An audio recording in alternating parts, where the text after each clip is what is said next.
E aí, eu sou Saor Lucena e seja bem-vindo ao podcast da editora Vida Nova. Aqui a gente procura conversar com autores, pastores e teólogos em geral sobre os livros lançados pela editora Vida Nova e as questões importantes que eles abordam. E hoje nós vamos falar sobre o lançamento A Teologia de Jonathan Edwards, do Michael McClymont e Gerald McDermott. Aqui você tem uma obra com 45 capítulos e mais de 700 páginas, fazendo uso dos 73 volumes que constituem toda a obra de Edwards e fontes secundárias sobre ele. Por causa disso, essa obra é considerada a obra de pesquisa mais abrangente já produzida a respeito daquele que muitos consideram ser o maior teólogo americano. Se você quer saber mais sobre a vida e teologia de Jonathan Edwards, o que é que faz de Edwards um dos maiores, se não o maior teólogo e filósofo dos Estados Unidos, como era sua espiritualidade, sua visão sobre Deus e sobre o ser humano, além de muitas outras coisas, você tem que adquirir esse livro e ouvir esse novo podcast da editora Vida Nova. E quem vai falar com a gente sobre essa maravilhosa obra é o Franklin Ferreira, mais uma vez contribuindo com nossas conversas aqui no podcast. Franklin, seja bem-vindo, meu irmão, mais uma vez ao podcast da Vida Nova. É um prazer ter você aqui com a gente. É uma alegria, Saul, estar de volta. Muito bom revê-lo. Que Deus abençoe a nossa conversa hoje aí. Amém. E hoje vamos então seguir conversando sobre Jonathan Edwards, sobre mais uma obra maravilhosa que Edições Vida Nova traz pra gente, do Edwards. Já temos aqui podcast sobre outras duas obras importantes que nós fizemos com o Weber Campos Jr. E hoje temos o prazer de ter você aqui para a gente falar sobre esse material tão interessante que a Vida Nova traz aqui, sobre o pensamento de Edwards, né? Você estava conversando mais brevemente comigo aqui, descrevendo como esse livro se assemelha a uma espécie de teologia sistemática, né, do pensamento dele. Exato. Então, duas coisas que eu já quero saber de você aqui, Franklin, primeiro, nos dá um resumo de quem é Jonathan Edwards, para o pessoal que ainda não está familiarizado com ele. E a outra vamos saber um pouco sobre essa obra de maneira geral, como ela se assemelha a uma teologia sistemática do Edwards. Ok, Saul. Mais uma vez, uma alegria estar com você aqui, estar com nossos ouvintes, aqueles que nos acompanham aí nesse bate-papo aqui. Quem foi Jonathan Edwards? Em primeiro lugar, vamos falar um pouco de contexto, que é importante colocar Edwards no seu contexto mais amplo. Ele era cidadão britânico.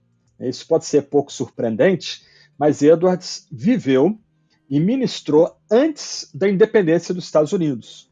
Quando ele foi ministro congressional na Nova Inglaterra, aquela região toda, as colônias, as chamadas 13 colônias, eram um território da Inglaterra.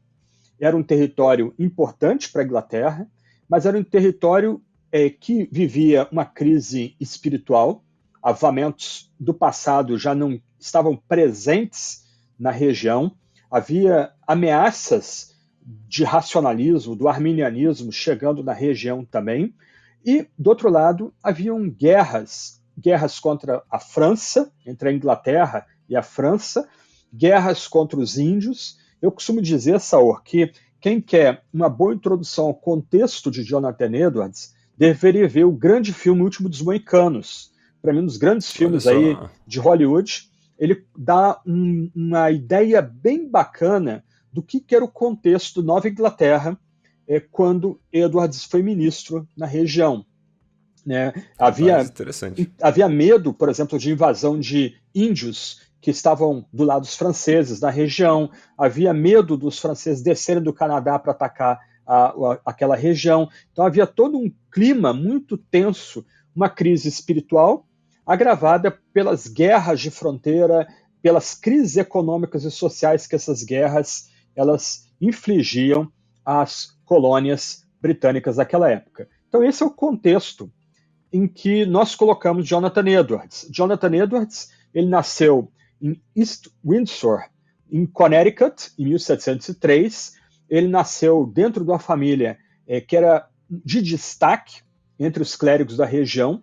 O seu avô, Solomon Stoddard, era conhecido como um papa congregacional, tamanha influência que ele tinha na região ali. Então, assim, Edwards ele nasce nesse contexto de guerras, de crises, mas ele também nasce dentro de uma família de clérigos, uma família voltada ao serviço eclesiástico.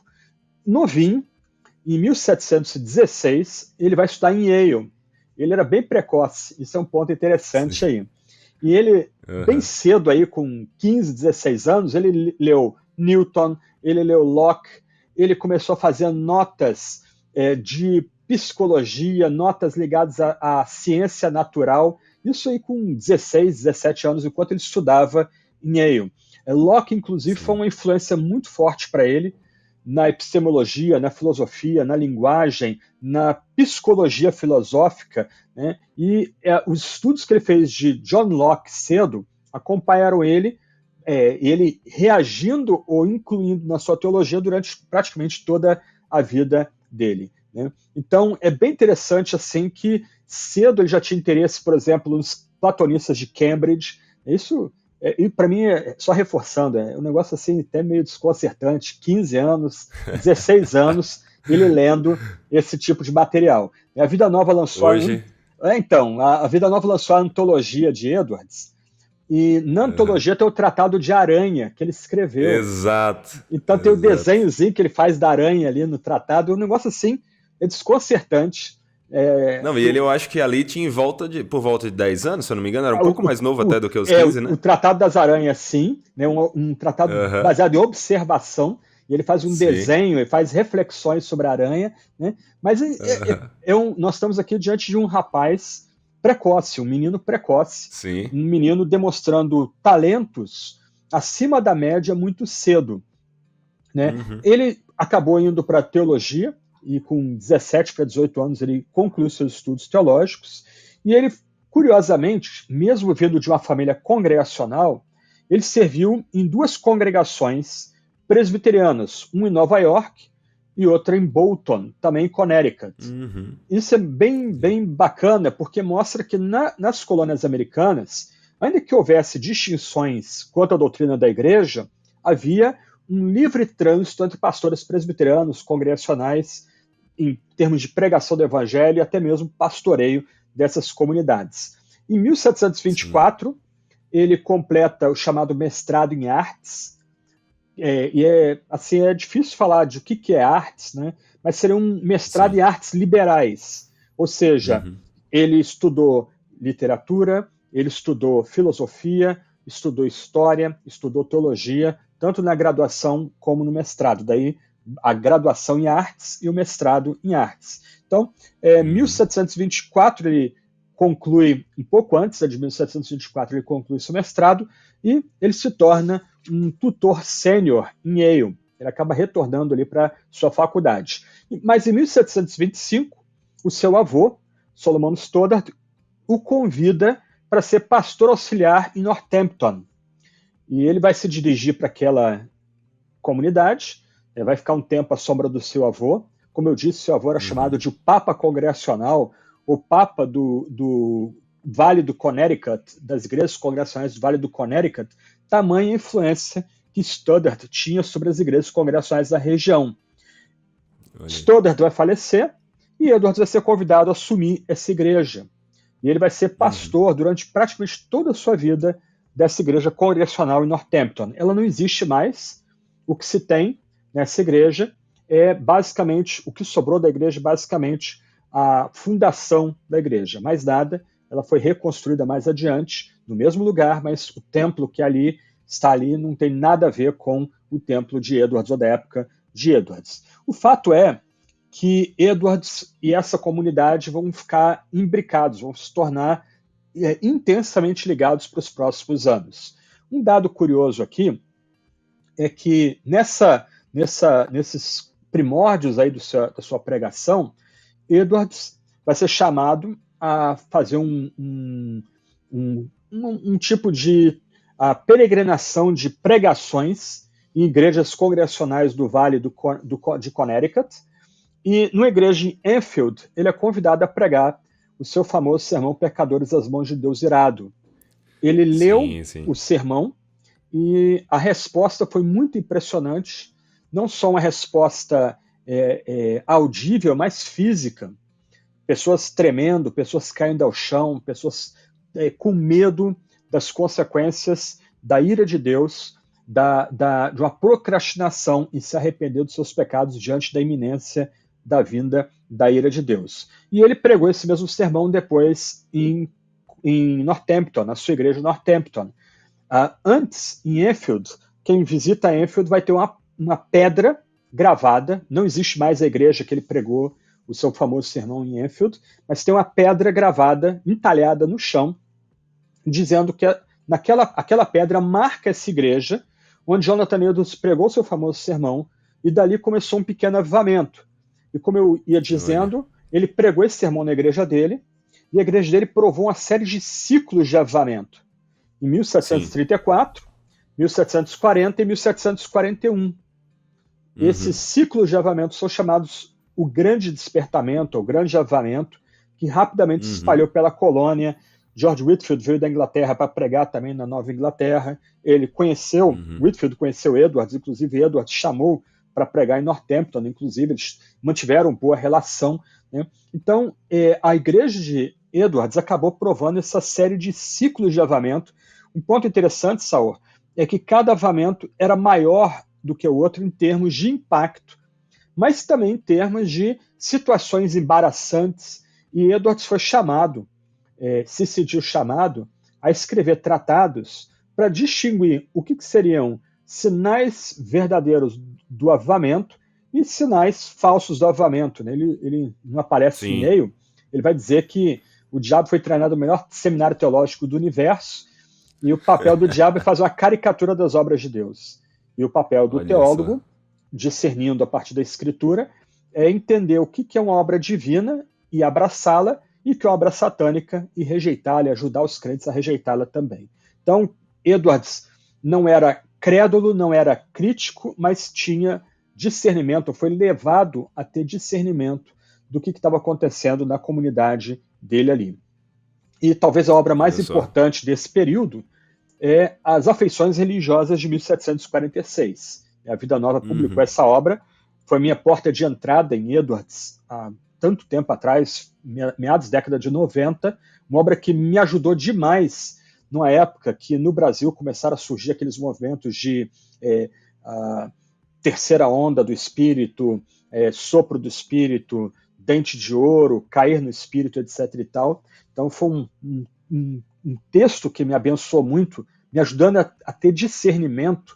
Então, aquele dito, né, de a gente ficar sobre ombros gigantes vale, né, para mim, assim, me ajudou muito ficar sobre os ombros de Edwards para tentar entender o que eram aqueles fenômenos que supostamente aconteciam aqui no Brasil, década de 90, mas essa obra foi escrita nessa época.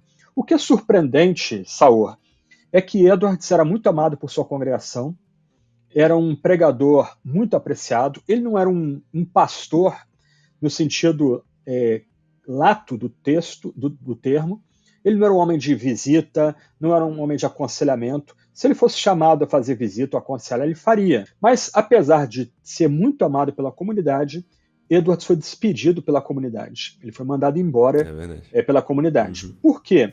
Ele quis reformar a forma como a ceia era aplicada na comunidade congregacional de Northampton. Mesmo não crentes podiam tomar ceia, isso vinha do avô dele, o avô dele usava a ceia como um evento evangelístico, e Edwards discordava do ponto, e ele achando que a posição dele estava segura, né, amado, provaram juntos visitações do Espírito, ele tentou reformar esse aspecto da eclesiologia, e a igreja não gostou, ele acabou sendo demitido da igreja. O surpreendente, ele vai para um lugar chamado Stockbridge, em New Jersey. Hoje, o lugar onde ele vivia preservado era um forte britânico, onde índios viviam ali também. Então ele foi para esse exílio autoimposto para evangelizar índios também, para pregar o evangelho aos índios, como o David Brainerd, que foi casado com uma das suas filhas, fez. Né? Brainerd ficou muito famoso, e Edward escreve um livro para homenagear o seu genro por causa disso, né? Pelo amor que ele tinha pela pregação aos indígenas. Mas, curiosamente, nesse exílio, nesse mosteiro, né, esse forte do exército britânico, Edwards vai escrever as suas obras mais densas. Ele agora não é mais pregador, ele não precisa mais preparar sermões, ele agora tem tempo, então ele vai escrever o Tratado da Liberdade da Vontade, o Pecado Original, a Obra da Redenção, que é o seu grande tratado que a Vida Nova vai lançar, seus tratados de ética e estética, que a Vida Nova vai lançar também no futuro, Olha aí, aí, no Vida futuro Nova com breve, toda aí com Jonathan com Edwards, toda, hein? né? Natureza da Virtude Verdadeira, isso vai sair também, está aprovado. Então, Olha, assim, olha os spoilers. os grandes tratados teológicos que caracterizam toda a obra de Edwards foram lançados nesse período de exílio autoimposto, em Stockbridge. E ele, depois de um tempo, nessa pequena vila, mais ou menos 7 anos, ele é chamado para assumir o Colégio de New Jersey, que é a atual Universidade de Princeton. Não deve ser confundida com o Seminário Teológico de Princeton. Ele foi convidado a ser o reitor do que hoje é a Universidade de Princeton. Inclusive, quem visita Princeton vai ver a casa onde ele morava. Infelizmente, não dá para fazer visitação externa. Ela é usada hoje pela administração da universidade, mas você pode fazer fotos externas da casa onde Edwards morava, né? E o ponto interessante aí é que Edwards, em todo o tempo, ele tenta resgatar não só a teologia de João Calvino, mas a teologia dos puritanos na Nova Inglaterra do século XVIII. Mas como a gente vai falar um pouquinho aí durante o nosso bate-papo, Saur, Edwards não é uma mera repetição da teologia de Calvino e da teologia dos puritanos. Ela é uma resposta aos dilemas e lutas que os cristãos da Nova Inglaterra estavam travando ali. Luta contra o deísmo, luta com o surgimento de novas, ou anúncios de novas religiões como o islamismo. Edwards escreveu sobre o islamismo também, relação com o judaísmo, arminianismo, que era talvez o grande dilema que as igrejas presbiterianas congreссais estavam recebendo ali, lutando com ele, né, porque estava chegando aí uma vertente filosófica do arminianismo, né, conectada também com o deísmo. Então, a teologia de Edwards é uma teologia que é uma releitura de Calvino dos puritanos para o tempo dele, não a mera repetição da teologia desses veneráveis pais. Sim. E com esse panorama aí muito rico sobre a história do Edwards, a gente já vê, né, vários porquês dele ser considerado um dos maiores teólogos e filósofos dos Estados Unidos, né? Você, se fosse colocar assim alguns pontos mais ressaltados dessa história, porque são muitas coisas que a gente poderia trazer, quais que você traria para essa base, né, essa fama dele de alguém tão impactante para a história dos Estados Unidos? Olha, então, de trás para frente e até eu vou seguir a atual erudição de Edwards, né? Primeiro tem os tratados teológicos dele, que a Vida Nova tem lançado, né? Liberdade da Vontade, tratados sobre as afeições religiosas, vai sair aí o Pecado Original, a Natureza da Verdadeira Virtude, vai sair a Obra da Redenção, que é para mim, a minha obra do coração de Edwards. E aí, quando for lançada, vocês vão descobrir por quê, né? É uma nova teologia sistemática, como Edwards intentava. Ele morreu antes de concluí-la. Foi um pregador presbiteriano escocês que a concluiu e editou e concluiu para lançar, John Erskine, né? Ele era pastor da igreja de Greyfriars, em Edinburgh. Então, ele amava Edwards, trocou correspondência com Edwards. Então, a grande homenagem dele foi editar essa obra e publicá-la. E a Vida Nova vai lançar a obra como editada pelo Erskine. Mas tem os tratados filosóficos dele, teológico-filosóficos, tem os tratados dele sobre espiritualidade e avivamento, que são imprescindíveis para nós hoje. Muito reformado e calvinista tem muita dificuldade com experiência, porque não tem uma psicologia da religião madura, e Edwards vai ajudar a gente nesse ponto aí, como interpretar o experimentalismo da doutrina na alma. Eu estou usando aqui uma palavra tipicamente puritana, né? Os puritanos eram pregadores experienciais, né? Ou, como se fala hoje, experimentais. Eles queriam que os fiéis experimentassem a doutrina. E tem reformado hoje que tem uma visão basicamente racionalista ou até cartesiana da vida. É só teologia, experiência não entra no enquadramento, né? Então, Edwards é muito importante nesse ponto também, tá? E por último... Oi, diga, Saul. Não, então, o que é interessante dele nesse ponto é como ele mesclava esse conhecimento todo aí que você está falando de uma obra profunda, bem desenvolvida, intelectual, com a sua espiritualidade, né? Que é o ponto que eu quero Exatamente, entrar, assim que você terminar aí de exatamente. destacar esse geral. Exatamente. E aí tem um último ponto, que hoje é o trabalho dos eruditos, é Uhum, estudar os sermões de Jonathan Edwards. E até hoje, sermões estão sendo descobertos. Volta e uhum. meia, chega gente lá na Universidade de Yale com um maço de papel que encontrou numa gaveta perdida, que era de algum parente antepassado que ou transcreveu ou recebeu aqueles sermões e quer vender ou doar para a Universidade de Yale. Sermões que ninguém tinha Olha visto só. até então. Então, vários desses sermões Aham, estão sendo relançados e hoje o revival no estudo de Edward Sauer é estudar uhum, Edwards como pregador, sobretudo. uhum. Porque grande parte do trabalho de Edwards foi como pregador, grande parte, né, do ministério dele foi um ministério de pregação, só a parte Sim, final que é dedicada a escritos teológicos filosóficos. Né?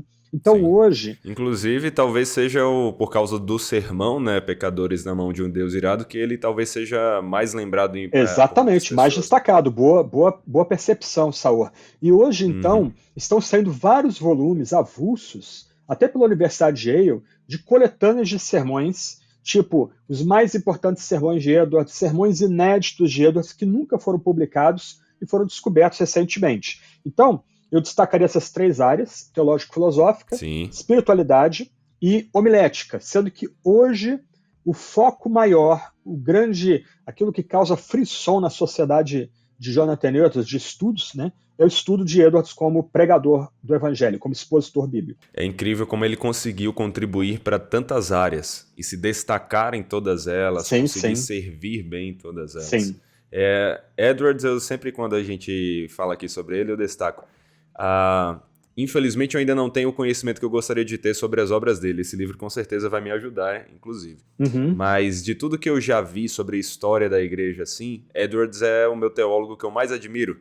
De alguém que juntou esse conhecimento com essa vida piedosa, com a espiritualidade, né? E falando sobre isso, o que é que a gente pode destacar da vida espiritual de Edwards, dessa vida que mesclava conhecimento com uma realmente paixão pelo Senhor? Voltando ao ponto que você destacou aí, Saul, a sua paixão não é só sua. Né? Uhum. Edwards talvez não tenha uma influência que Lutero e Calvino tiveram. Né? A Olha só. influência dele é mais limitada, ele não fundou nenhuma Uhum. denominação, Sim, até mesmo os congregacionais durante tempo ignoraram ele por causa das mudanças da própria sim. teologia congregacional na América, nos Estados Unidos. Agora há uma redescoberta de Edwards no mundo anglo-saxão, né, nos últimos Uhum. talvez 20 anos, né, com obras Uhum. críticas, trabalhos acadêmicos de peso, etc. e tal, mas Edwards tem sido comparado em profundidade a Agostinho de Hipona. Isso é um ponto Olha. curioso. Então, em Uhum. certos aspectos, Edwards consegue ser mais profundo do que Lutero e Calvino. Então, em Uhum. termos assim de amplitude de interesses, o equivalente de Edwards seria o próprio Agostinho de Hipona. Então, eu sugeriria aqui, não vou cravar ou bater o martelo, né? Mas talvez os dois teólogos mais brilhantes, mais profundos que o cristianismo já teve, seria o Santo Agostinho, né, o famoso bispo de Hipona, e Jonathan Edwards. Né? Os dois com brilho Olha. próprio e profundidade, lastro, tanto filosófico, psicológico, bíblico, né, que é o ponto mais importante aqui. Né? Mas vamos lá, Sim, você está querendo falar um pouquinho sobre espiritualidade. Então, exato. um drama da teologia cristã, Saor, distinguir ou dividir duas áreas que Deus uniu e não poderão ser separadas: a Sim. ciência e a sabedoria. E Uhum. grande parte da história da teologia pode ser resumida como ou um afastamento ou uma tentativa de unir ciência e sabedoria, ciência e Uhum. sapiência. Edwards uniu Uhum. os dois. Edwards não via nenhuma incompatibilidade em ter uma mente profunda e aplicar essa mente profunda a estudos bíblicos, filosóficos, éticos, estéticos, metafísicos, etc., mas sempre em Uhum. dependência da palavra de Deus. Ou seja, Edwards estava atualizado em termos de filosofia, ele conhecia Locke, ele conhecia Hume, ele tinha lido Newton, ele estava por dentro dos platonistas de Cambridge, mas todo esse conhecimento filosófico sempre subordinado à revelação, sempre a serviço da revelação. Lembra muito a perspectiva do apóstolo João, a ideia do logo joanino. Né? Então, João se serve de um conceito filosófico, retrabalha o conceito em termos do Antigo Testamento e aplica à sua audiência na Ásia Menor. Ou seja, o conceito filosófico está debaixo da revelação, está a serviço da revelação. Edwards honra essa tradição que vem do apóstolo João. Então, de um lado, Edwards não vê incompatibilidade entre estudar muito, estudar disciplinadamente, trazer o melhor da erudição da sua época para a interpretação bíblica, essa erudição sempre subordinada à autoridade da Sagrada Escritura, e tudo esse estudo a serviço da devoção sua e da sua igreja. Então, mesmo nos sermões, que têm estrutura puritana típica, eram bem puritanos os sermões de Edwards, estruturados, né, leitura do texto, exposição do texto, ideia central teológica do texto, aplicação das ideias centrais da ideia central das ideias centrais do texto à comunidade. E, invariavelmente, essa era a estrutura dos sermões de Edwards. Tá? Vinha lá de William Perkins, daí ele aprendeu aí, veio essa tradição nascida com William Perkins, grande teólogo de Cambridge. Então, Edwards, ele trazia essa erudição para a sua comunidade. Quando ele começa a experimentar avivamento em Northampton, e ele começa a ver sinais extraordinários acompanhando esse avivamento, pessoas tremendo, caindo no chão, gritando em voz alta, tendo visões do inferno se abrindo diante delas, ele se aplica a entender o fenômeno. Hoje, os nossos teólogos, eles simplesmente diriam, não, isso é um problema mental, um problema psiquiátrico, psicológico, não é assim que Deus opera. Não, Edwards, ele assumiu uma outra posição. Ele pensou em termos de um frame, uma janela, uma moldura, melhor dizendo, para interpretar esses fenômenos. E ele é simplesmente brilhante. Ele escreveu livros para interpretar fenômenos individuais ou experiências individuais. Ele escreveu o seu tratado das afeições religiosas para interpretar o impacto dos fenômenos no indivíduo. Ele escreveu um sermão menor, baseado em 1 João 4, pregado em Yale, que é o embrião do Tratado o Tratado das afeições religiosas. Ele escreve ele como embrião, mas aplicando à comunidade, ou seja, como é que a comunidade experimenta fenômenos religiosos, como é que a gente sabe que certos fenômenos religiosos acontecendo na comunidade vêm de Deus ou vêm do diabo. E ele escreveu tratados para interpretar as experiências religiosas que a própria esposa dele, Sarah Pierpont, também teve, que era uma mulher muito piedosa, uma gigante por si só, também filha de pastor, exímia conhecedora de teologia, ela que apresenta Edwards, né, antes de casar, as obras de alguns escritores holandeses muito importantes, que vão também gerar impacto, né, vão caminhar com Edwards durante toda a sua carreira. Né? Então, é bem interessante essa preocupação de Edwards de não ser nem crítico, rejeitando o fenômeno, nem crédulo, aceitando qualquer fenômeno como vindo de Deus. Ele coloca todos os fenômenos da moldura bíblica e ele interpreta e julga esses fenômenos a partir da leitura bíblica. Muito bom. Parece que é justamente o cumprido que a Escritura fala sobre julgar todas as coisas e reter o que é bom, né? Exatamente. Não extinguir. A partir de uma visão bíblica. Provai os espíritos, mas não extinguir o espírito. Então, Edwards conseguia andar entre esses dois pontos aí que são recomendados pela Sagrada Escritura para a gente. Não, com certeza. E você mencionou aí brevemente a Sarah, né? E falou anteriormente da precocidade do Edwards. A Sarah era outra, né? Que também é precoce. Sei que aqui o foco maior é o próprio Edwards, dele, mas vale citar, né? Casou cedo com ele, e mesmo assim, uma das mulheres mais maduras que você consegue ver aí, né, na descrição. E ela é interessante. Ela que apresenta o Edwards a um teólogo que está começando a ser publicado agora em língua inglesa, que é o Van Maastricht, que é considerado talvez o o teólogo da ortodoxia reformada mais importante, né, um holandês. Ela apresenta Van Maastricht para Edwards. Eu acho que ela tinha 15 anos de idade. Eles estavam começando a namorar. E ele se apaixona por ela e se apaixona por Maastricht. Vai andar com Maastricht a vida praticamente toda, né? Um dos seus teólogos prediletos, apresentado pela Sara. Né? E ela era uma santa pelos seus próprios méritos. Ela, como também Catarina von Bora, né, esposa do grande reformador Lutero, ela organizava e disciplinava a sua casa, ela ajudava com os filhos, todos os filhos caminhando no temor do Senhor. Ela recebia os alunos de Edwards em casa e cuidava deles como filhos também. Ela organizava as notas de Edwards. Edwards era um caso curioso. Né? Os puritanos tinham nas suas casas quarto de oração, mas Edwards orava andando a cavalo. Então, enquanto ele estava andando a cavalo, ele estava fazendo suas orações.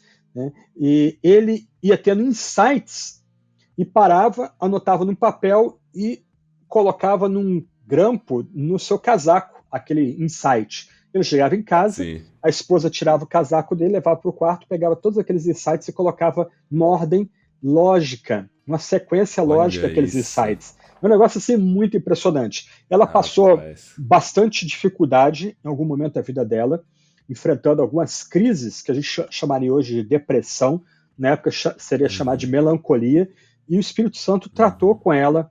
Ela foi muito confortada, muito consolada, ela foi erguida pelo Espírito Santo também.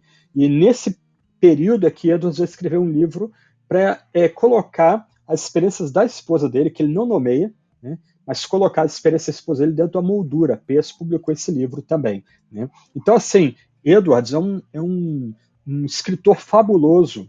E um tempo atrás, eu fui fazer uma lista para prestar contas a mim mesmo, né, dos 10 mais importantes livros que eu li na minha vida, e tá lá, Afeições Religiosas, tá na teologia brasileira essa lista. Eu fiz comentários a respeito da lista, né? Então, Afeições Religiosas está lá, como um dos livros mais importantes que eu li, logo no começo dos meus estudos teológicos, tá? Para 1994, 1995, importantíssimo essa faceta de Edwards para nos ajudar na espiritualidade cristã. Né? Sim, muito legal. Eu considerando aí, né, falando aqui para os nossos ouvintes, considerando aqui você como alguém que lê bastante, que tem aí décadas lendo, estudando, se debruçando, aprendendo mais, e ver como um dos livros do Edwards está aí, em meio a isso, demonstra também, né, o que muitos outros já têm nos dito, né, a importância da teologia dele. Exatamente. Falando um pouco mais especificamente sobre essa obra aqui, Franklin, quero voltar ao que eu disse lá no início. Na verdade, foi frase sua, né? E eu queria que você explicasse como esse livro se assemelha a uma espécie de teologia sistemática do Edwards também, né? Da sistematização aqui do que ele produziu. Então, nós estamos falando um pouquinho aí da vida e contexto de Edwards, da espiritualidade de Edwards. Sim. Isso está na primeira parte do livro aqui, tá? Páginas 15 a página 100, e escrita numa forma muito boa de ler, e bem acadêmica, bem erudita, né? É o suprassumo da erudição e do contexto da vida de Edwards, né? Colocando Edwards dentro desse contexto. E o que nós vamos ter nessa obra aqui, na verdade, é uma teologia sistemática de Edwards. Edwards escreveu muito. Hoje, a Universidade de Yale publicou online já 40 volumes das obras de Jonathan Edwards. Né? Em papel, em meio físico, chegou a 23 ou 24. Eu só tenho 3 volumes da coleção de Yale, que é o suprassumo de obras de Edwards, das obras de Edwards. São as melhores traduções anotadas. As introduções são fascinantes. Só as introduções valem o livro todo. Tudo isso está online gratuito, tá? No site da Universidade de Yale. Tá? E chega a 40 volumes. Muito material. Então, só que Edwards nunca escreveu a teologia sistemática. A grande obra dele, no meu entender, que é a obra da redenção, que eu tive o privilégio de fazer o prefácio, vai ser em breve por Edições Vida Nova, é chamado aí pelo próprio Edwards de uma nova teologia sistemática. E vai ser surpreendente os leitores terem acesso à visão que Edwards tinha da teologia sistemática, né? Sua nova teologia sistemática. Mas ele não negou para a gente uma teologia sistemática do padrão que vem lá de Pedro Lombardo, das sentenças, né? tratando de método, revelação, Deus, ser humano e pecado, salvação, vida no espírito, ética, estética, igreja, escatologia. Edwards nunca legou nada parecido para a gente. E esses nossos dois autores aqui, o Michael McClymont e Gerald McDermott, eles nos brindam com a teologia sistemática de Edwards. Então, o que o leitor tem em mãos dessa obra, que eu acho ela fascinante, fantástica, uma obra que é caríssima em língua inglesa, porque é da Oxford University Press, é uma teologia sistemática de Edwards. Aqueles que forem ler o material, a Vida Nova disponibilizou aí no site dela as primeiras páginas, você já viu aí, tem métodos e estratégia da teologia de Edwards, estética, metafísica, tipologia, revelação, apologética, exegese, história da redenção, né? Aí tem Deus, anjos e céu, antropologia teológica e graça divina, igreja, ética, escatologia e sociedade, e no final, uma série de ensaios debatendo uma série de temas correlatos.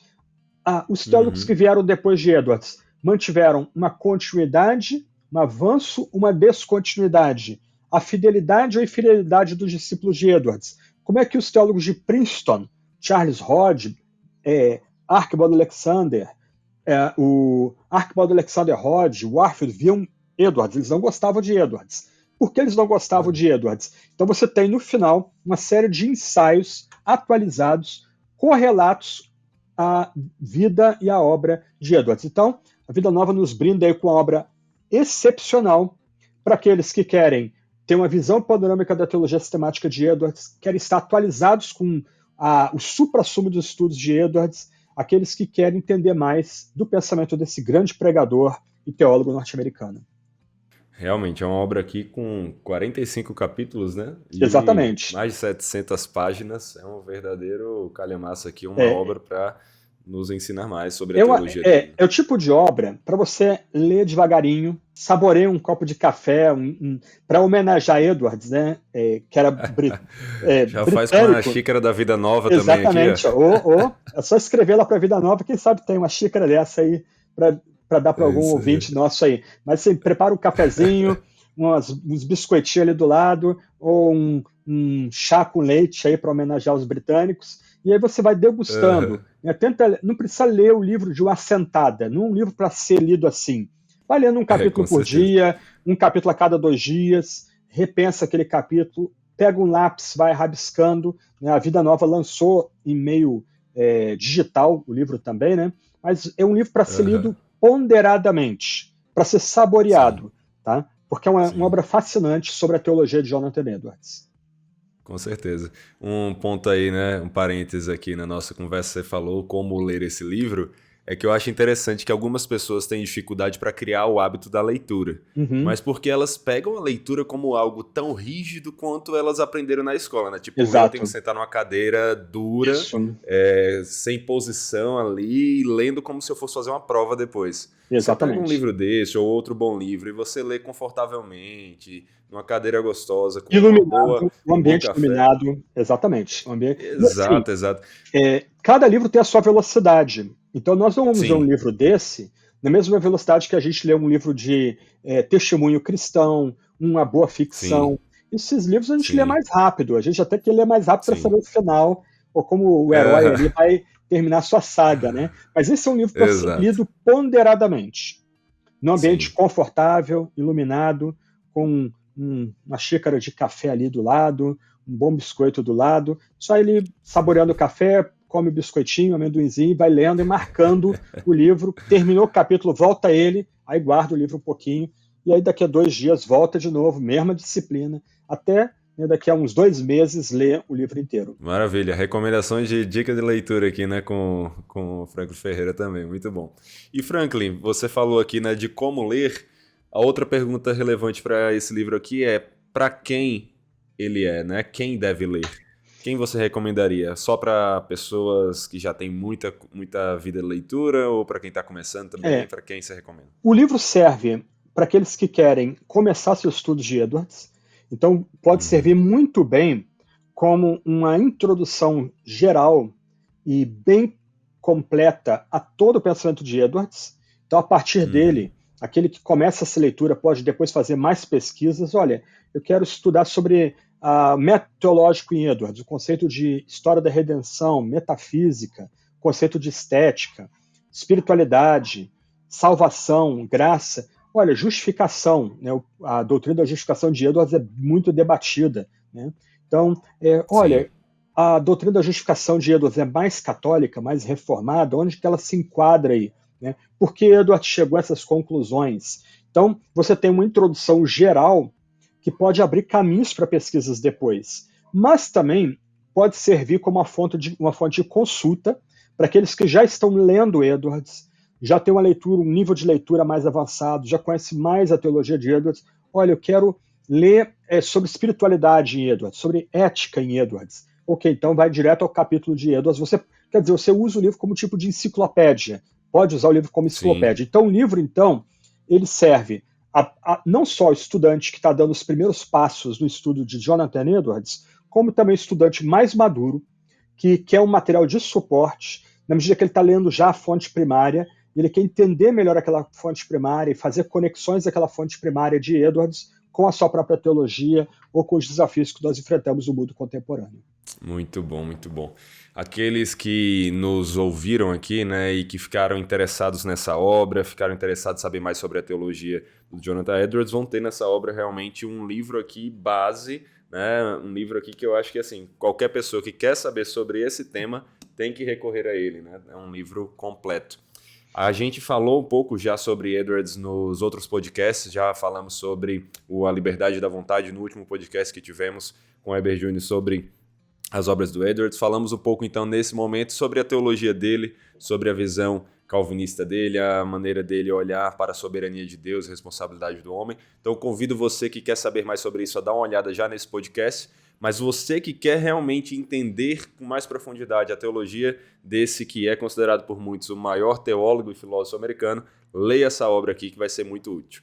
Franklin, muito obrigado por esse tempo de conversa, foi maravilhoso aqui relembrar alguns pontos tão importantes da história desse homem de Deus, né? Aprender um pouco sobre as experiências, visões dele, a teologia dele. Espero que a gente tenha a oportunidade de conversar depois sobre esse livro que você fez tanta propaganda aí, né? A teologia sistemática do Edwards também, né? Vamos aguardar para uma próxima conversa. Vai ser uma alegria e eu quero mais uma vez recomendar.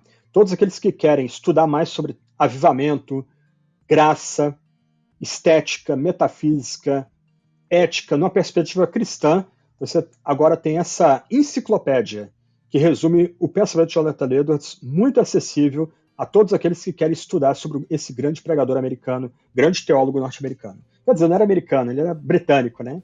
Mas fica aí, fica a piada aí. Tá certo, é isso aí. Você aí de casa gostou desse podcast, quer ouvir outros? Então acesse aí, nós temos já dezenas gravados falando sobre os livros lançados pela editora Vida Nova e as questões importantes que eles abordam. E além disso, quer aprender sobre Edwards? Vá em frente, adquira esse livro que vai ser útil para você. É isso aí, até a próxima, valeu!